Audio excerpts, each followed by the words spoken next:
Hello, everyone. This is Heather Brown, founder and CEO of Body, Essence, and Soul, your health and wellness consultant. It's been quite a while since I posted my last video, but I am back. Alrighty, so today I'm going to be covering a topic pertaining to micromanaging, and I will also tie it all in to show you. I think I'll just do it now. I don't think it's healthy when you or anyone is micromanaged when they need to get a task done.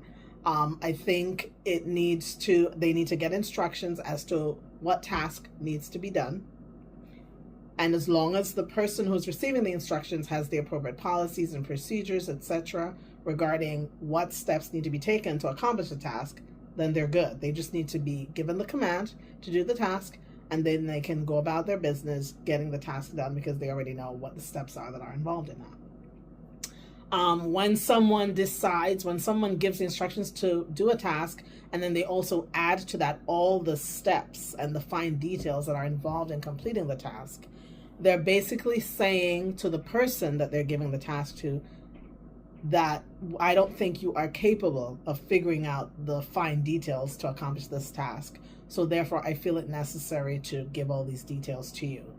I believe there are some people who realize that is the message they're sending and they're fine with that, but that's not okay. And then there are people who don't realize that that's the message they're sending. Those people may be very detail oriented and just like to give all the details to cover all the bases.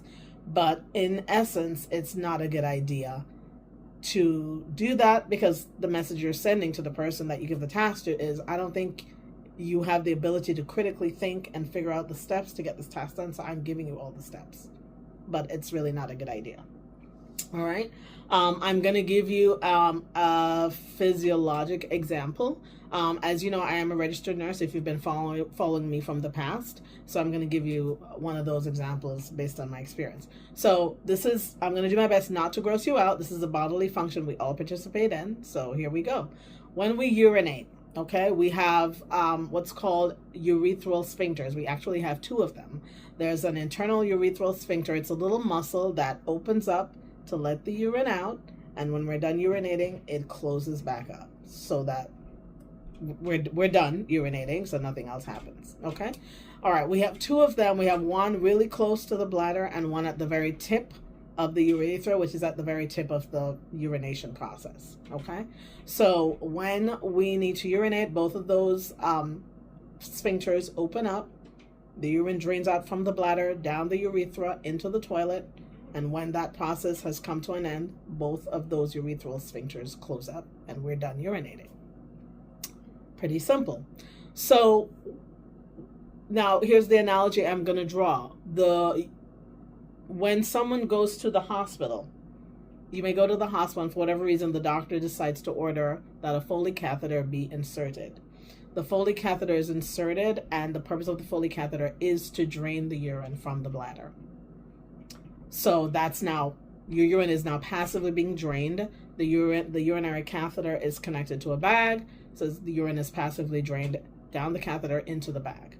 Okay, so now let's say the person is improving. The doctor has ordered that the urinary catheter be removed or DC'd or discontinued, and so now it's been removed and now the person has been discharged home. If you've ever had that tube inserted, you will find that for the first few days you have poor control over your bladder. And here is why that happens. When the urinary catheter has been inserted, it's been inserted.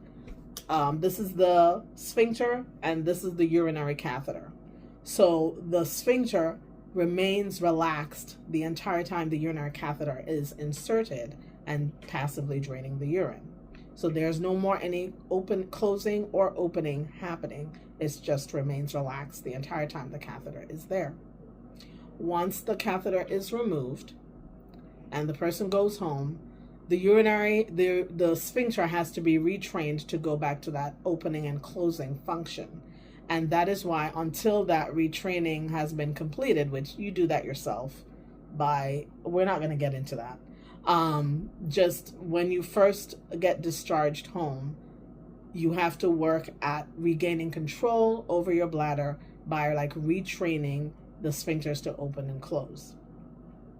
The urinary catheter is analogous to someone thinking for you by giving you all the fine details that are required to get your task done. The sphincters are analogous to you thinking for yourself.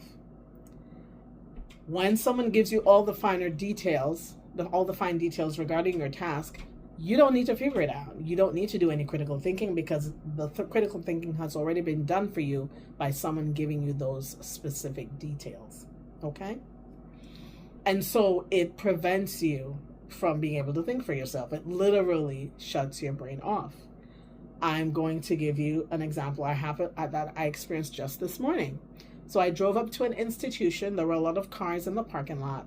The people outside, they had specific people giving instructions to people as to where to park, seeing that the spaces were now limited. I was given instructions to back up to a particular spot. And as I'm backing up, the gentleman goes to the left side of the car and keeps saying, you're good, come. And as he's doing that, my brain is like completely shutting down. My brain is like, this is not going to work. So I pressed the brakes, wound the window down and said, dude, I'm grateful for you wanting to help me, but this is not going to work with you micromanaging me parking the car. So I said, I got it from here. Thank you. I wound the window back up, and without his help, I backed the car up into the spot safely, no issue. Okay? But that was a perfect example because when he started giving me instructions like, oh no, you're good, keep coming, you're good. My brain was like, no, this is not going to work. I've got it from here. Thank you so much.